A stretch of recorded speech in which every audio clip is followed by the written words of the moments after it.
wani ne ya kawo karan babansa yana so ya kwace mar kuɗi, sai annabi ya ce to ai da kai da kuɗin duk na baban ne,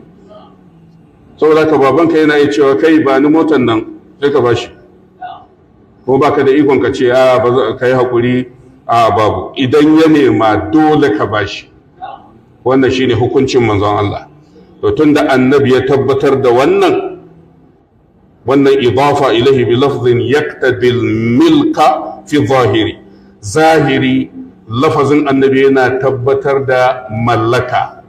Don haka idan baba ya ce ba ni dukiyarka, baka da ikon hanawa, sai dai in dukiyar ba taka bace,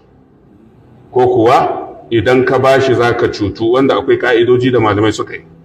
Misali ya karbe gaba ɗaya baka da ma abin da zaka ci ko ka ciyar da iyali, amma idan zai bar ma abin da zaka yi ce fa ne, to sauran in ya ce ba ni baka da ikon hanawa,